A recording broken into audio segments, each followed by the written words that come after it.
Assalamualaikum warahmatullahi wabarakatuh. Siswa-siswi sekalian, syukur alhamdulillah kita kembali bisa melanjutkan pembelajaran kita. Ini pada sesi yang kelima ya. Sesi yang kelima. Pada sesi yang keempat kemarin kita mempelajari tentang penurunan titik beku. Nah, yang pada kesempatan kali ini kita akan mencoba membahas tentang tekanan osmotik. Ini adalah sifat yang terakhir dari sifat koligatif, yaitu sifat tekanan osmotik. Lambangnya adalah P ya. Nah, di sini tidak terbaca P lambangnya. Baik siswa-siswi sekalian, apabila dua jenis larutan yang berbeda konsentrasinya ya dimasukkan ke dalam suatu pipa, misalnya pipa U. Nah, kemudian di dalam pipa U itu dipisahkan oleh suatu selaput semi permeable, akan terjadi aliran bersih pelarut dari larutan yang lebih encer ke larutan yang lebih pekat.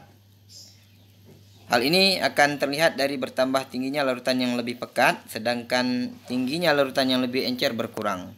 Perpindahan bersih pelarut ini disebut dengan osmosis. Yang kita lihat nih ada gambarnya. Jadi ada tabung U ya. Tabung U ini diisi dengan dua buah larutan. Yang pertama adalah larutan urea ya, urea 5%. Kemudian yang satu lagi urea 10%. Ya. Nah, ini kita lihat ada 5%, ada 10%. Urea 5% ini dia lebih encer ya. Lebih encer artinya keberadaan terlarutnya lebih sedikit ya. 5% saja dibandingkan dengan urea 10%. Urea 10% ini dia lebih pekat. Ya, tadi dikatakan bahwa kalau dua buah cairan atau larutan ini dia beda kepekatannya ya. Diletakkan di dalam sebuah wadah U misalnya seperti ini ya. Nah, kemudian dia dibatasi dengan selaput semi permeable. Selaput semi permeable ini adalah selaput yang dapat melewatkan, yang pori-porinya dapat melewatkan suatu jenis suatu jenis zat, tetapi tidak bisa melewatkan yang lain. Artinya dia bisa melewatkan zat yang mempunyai partikel yang lebih kecil, tetapi tidak bisa melewatkan zat yang partikelnya lebih besar. Maka untuk larutan yang lebih encer, dia nanti akan menyusup istilahnya ya, menyusup atau berpindah ya dari tabung yang encer ini ke tabung yang urea itu lebih pekat ya. Nah, maka perpindahan inilah yang disebut dengan osmosis, peristiwa osmosis. Sehingga kita lihat permukaan dari larutan yang lebih pekat ini dia bertambah, sedangkan permukaan dari larutan yang encer ini dia berkurang. Nah, perpindahan zat dari yang lebih encer ke yang lebih pekat inilah yang disebut dengan osmosis ya. Nah, kemudian kalau kita berikan tekanan ya pada ini ya. Nah, pada arah atau sisi yang pekat itu kita berikan tekanan ya. Kita berikan tekanan, diberi tekanan di sini ya. Sehingga nanti aliran cairan itu tidak lagi tidak lagi menuju ke larutan yang pekat. Nah, tekanan itulah yang disebut dengan tekanan osmotik ya. Nah, jadi ini ada namanya peristiwa osmosis, ada tekanan osmotik ya. Jadi tekanan osmotik itu tekanan yang diberikan ya untuk menghentikan proses osmosis itu sendiri. Proses perpindahan zat itu dari yang lebih lebih encer ke yang lebih pekat ya. Nah, mudah-mudahan ini bisa dipahami tentang osmosis dan tekanan osmotik ya, perbedaannya. Baik, kita lanjutkan selanjutnya. Adapun persamaan yang kita gunakan nanti di dalam tekanan osmotik ini, menghitung tekanan osmotik dari persamaan gas ideal kita ambil. Kita tahu kemarin di kelas 10 sudah mempelajari ini tentang hubungan mol dengan volume ya. Pada kondisi ideal, PV sama dengan nRT. P kali V sama dengan N kali R kali T. P itu adalah tekanan, kemudian V itu volume, N itu mol. Kita tahu mol itu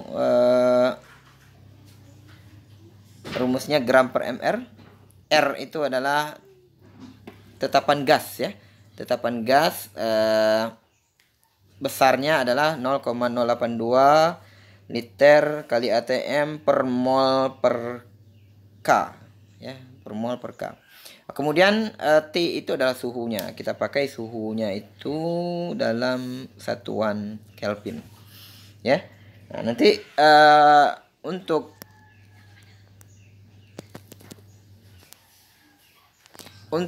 tekanan osmotik ini ya, kita ambil P-nya saja dulu.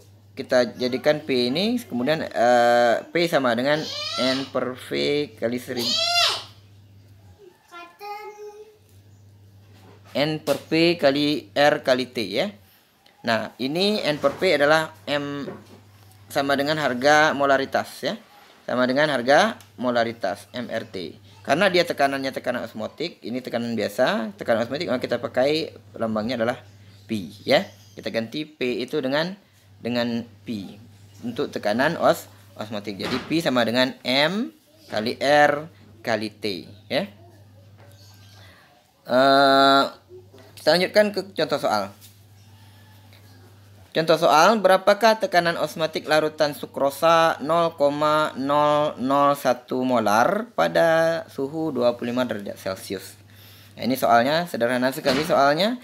Diketahui di soal itu konsentrasi atau molaritasnya sama dengan 0,001 m. Ingat ya, di sini molaritas bukan molar kita pakai. Tapi yang dipakai adalah molaritas seperti yang kita pelajari di kelas 11 kemarin. Kemudian suhunya 25 derajat Celcius. Ini yang 25 derajat Celcius ini masih dalam bentuk satuannya adalah Celcius ya. Celcius. Maka kita rubah ke satuan Kelvin.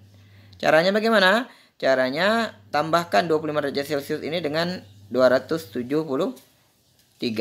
Maka hasilnya adalah 208 Kelvin. Harus dirubah ke satuan Kelvin. Kemudian yang ditanya adalah tekanan osmotik atau P-nya ya. Jawab P sama dengan persamaannya P sama dengan M kali R kali T. Masukkan langsung harganya. M-nya sama dengan 0,01 molar. Kemudian R-nya 0,082. Kemudian T-nya masukkan sebesar 298. Hasilnya setelah dioperasi matematikan sekitar 0,024 atm. Ini adalah Pi-nya ya. Nilai Pi-nya. Ini pada soal yang sangat sederhana seperti ini. Kemudian ada contoh yang kedua. Diberikan contoh soal seperti ini. Seorang pasien memerlukan larutan infus glukosa. Jadi infus itu menerapkan prinsip tekanan osmotik ya. Siswa-siswa sekalian, infus yang digunakan di rumah sakit itu menerapkan prinsip tekanan osmotik ini. Jika tekanan osmotik cairan tubuh adalah 7,7 atm. Nah, ini diketahui misalnya tekanan osmotik cairan tubuh itu 7,7 atm. Berapakah kemolaran larutan glukosa agar isotonis terhadap cairan tubuh pada suhu 37 derajat Celcius? Nah, ditanya di sini adalah molaritasnya ya. Yang diketahui tadi adalah Pi-nya 7,7 atm. Suhunya diketahui 37 derajat Celcius. Dijadikan Kelvin sebesar 310 Kelvin. R-nya 0,082 L atm mol min 1 K min 1. Apa dimaksud dengan isotonis ini? Isotonis ini berarti tekanan osmotik tubuh, cairan tubuh sama dengan tekanan osmotik larutan glukosa. Ini ya. Ini maksud. Nah, berarti nanti kita pakai aja nanti Pi-nya itu. Pi glukosa itu sama dengan Pi untuk cairan tubuh 7,7 atm ya. Maka pi-nya 7,7 atm, m-nya kita mau cari, r-nya sudah diketahui 0,082. Kemudian T-nya suhunya 310 Kelvin. Maka harga M-nya sama dengan 0,3 molar. Ini dua macam soal ini bisa kita pelajari ya. Kalau tidak paham nanti bisa kita diskusikan di WA group. Kita manfaatkan kanal diskusi di situ. Kemudian kepada siswa-siswi sekalian, ini ada beberapa buah pertanyaan atau soal latihan. Silakan siswa sekalian mengerjakannya di buku latihan, kemudian nanti dikirimkan ke Pak ya, lewat WA group aja. Cukup dipoto saja, nanti dikirim ke WA group. Baik, itu saja pembelajaran hari ini, mudah-mudahan bermanfaat. Pak ucapkan billahi taufiq wal hidayah. Assalamualaikum warahmatullahi wabarakatuh.